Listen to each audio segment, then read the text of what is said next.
This is the Lockpicking Lawyer, and what I have for you today is the Kryptonite New York U-Lock. These are widely considered to be the gold standard of this type of lock, and that's because they're well designed and very sturdily built. This has a 14mm hardened steel shackle, a lock body that's comprised of 2 layers of hardened steel totaling roughly a 1/4 inch thick. The entire padlock is covered in rubber so we don't scratch anything up, and everything is secured by a Kryptonite disc detainer core. Now, these cores have a reputation for being very tricky to pick. That's why when I received this in the mail today, I almost set it aside to wait until I had a lot of time to devote to it. However, as is usually the case, I just couldn't help myself, so I did give it a shot and was very surprised when I got into it pretty quickly. I attribute that success to the fact that I did not feel any false gates in this disc detainer core. And if in fact that is the case and there are no false gates, that seems like a relatively major unforced error by Kryptonite. So what we're going to do today is pick this lock open, and then I will take it apart as far as I can without damaging the lock. First, let me show you that this does indeed work correctly. And before we start picking, you should note that this core is buried quite deeply inside of this lock. In fact, it is too far in for this pick to reach. So I had 2 options. I could either modify my pick, or I could take out this piece of plastic by removing these 2 screws. So that is what I did. And they come off easily with, I believe, a 1/16 inch Allen wrench. Interestingly, these screws are what hold the lock together when the shackle is open. However, when the shackle is closed, it is the shackle itself that's holding it together. Okay, so we got this off pretty easily. And the first thing we do when picking these locks is to turn all of the discs as far clockwise as they will go.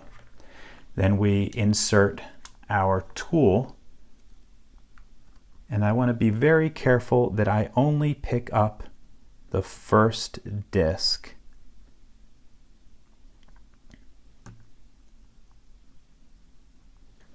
And I'm not sure that's what I've done. Let's see. That's the anti-drill disc. I think that's the first disc. Nope.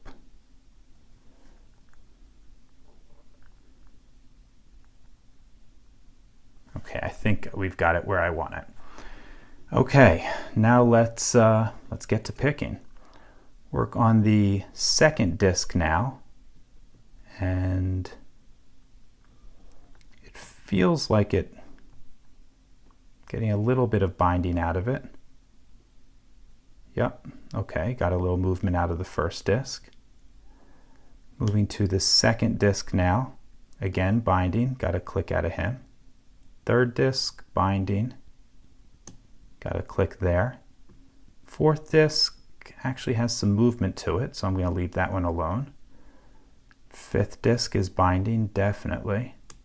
Got a lot of movement there. Moving on to the 6th disc. He feels set where he is. Okay, let's go back to the beginning. First disc feels set. Second disc, again, I have some movement. He's probably set. Same on the third.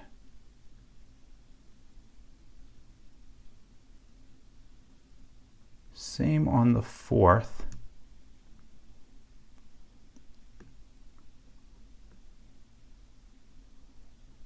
Yep, 5th is set. Hit 6, and we opened him up.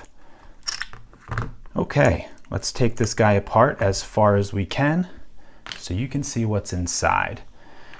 As I said before, the first step would usually be to remove these 2 screws, but since we've already done that, next we take off the rubber.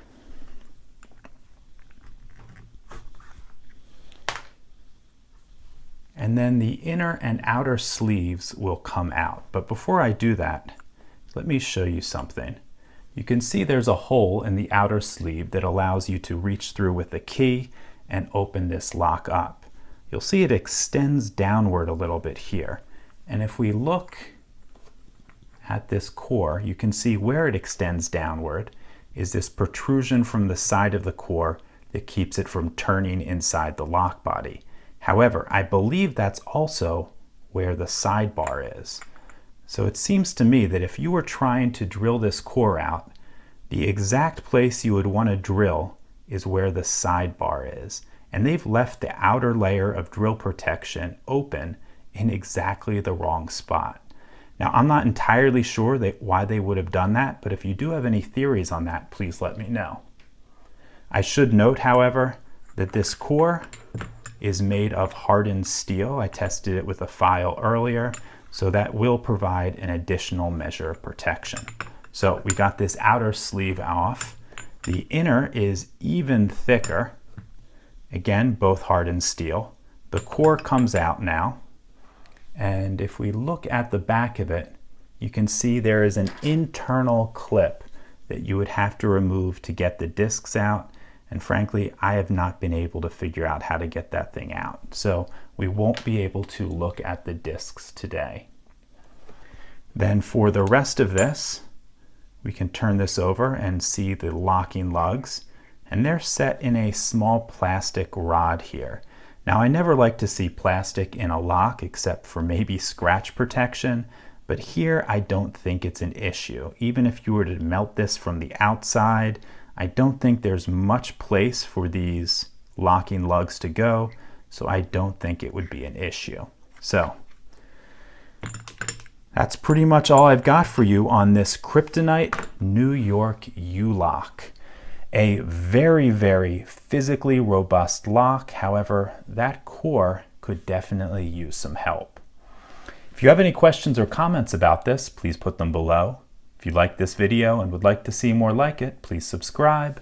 And as always, have a nice day. Thank you.